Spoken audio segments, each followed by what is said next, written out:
Je donne maintenant la parole au représentant du Togo pour qu'il introduise l'allocution du chef de gouvernement.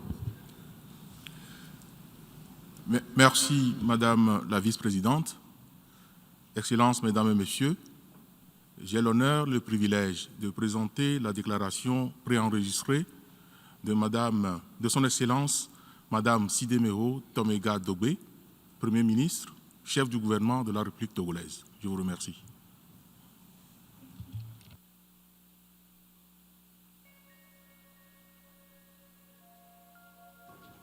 Monsieur le Président de l'Assemblée générale, Monsieur le Secrétaire général, Mesdames et Messieurs les chefs d'État et de gouvernement, le Togo, mon pays, tient à saluer la tenue de cette importante réunion qui permet aux États membres de faire le point des mesures de la riposte à la pandémie à la COVID-19.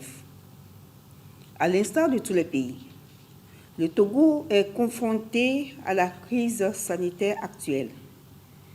Il a enregistré son premier cas le 5 mars 2020. Au 30 novembre dernier, on y dénombre 2974 cas, dont 2478 guéris, 64 décès et donc moins de 500 cas actifs. Les 3/4 des décès enregistrés sont survenus chez des malades atteints de pathologies qui sont reconnus comme des facteurs de comorbidité, comme l'hypertension artérielle, le diabète, l'obésité, les cancers. Afin de contenir le risque de propagation du virus et de protéger le droit à la vie et à la santé de toutes les personnes se trouvant sur son territoire, le gouvernement togolais a pris des mesures d'urgence d'ordre sanitaire, juridique et socio-économique.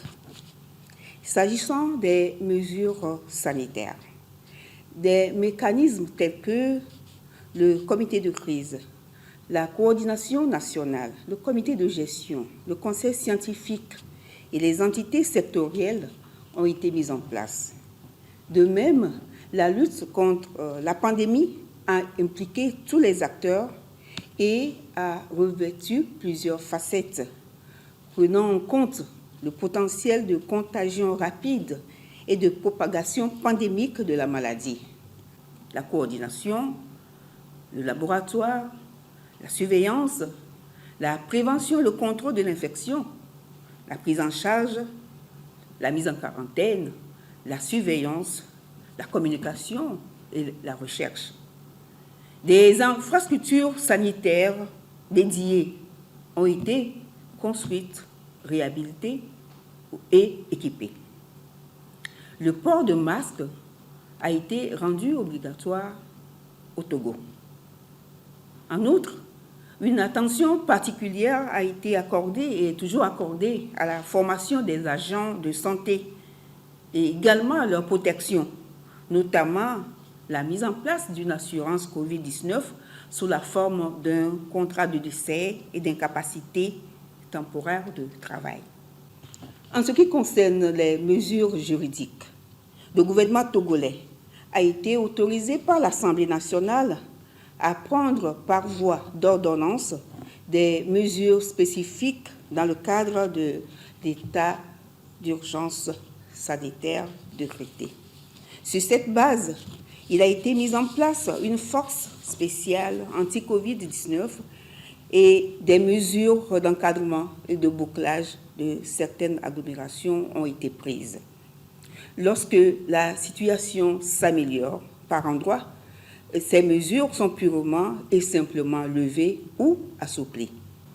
Pour ce qui est de l'impact de ces mesures sanitaires sur la jouissance des droits et des libertés, des dispositions sont prises pour atténuer autant que possible leurs effets. C'est le cas des libertés d'entreprendre et d'accès au marché qui ont été encadrées sans jamais être restreints. Sur le plan socio-économique, des mesures spécifiques sont prises en faveur des populations vulnérables en les dotant de vivres, mais aussi en leur accordant la gratuité à l'eau et à l'électricité. Un programme de revenu universel de solidarité par un transfert monétaire dénommé Novici a été instauré. De même, des avantages spécifiques sont octroyés aux partenaires sociaux et au secteur privé.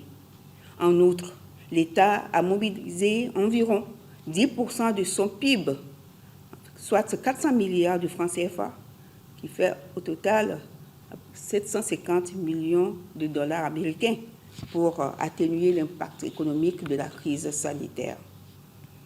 Tout ceci a été possible grâce à la création d'un fonds de concours de riposte et de solidarité COVID-19 constitué de ressources rendues disponibles par l'État togolais, du financement des partenaires techniques et financiers, des apports financiers du secteur privé national et international, ainsi que des dons et des legs de toute nature.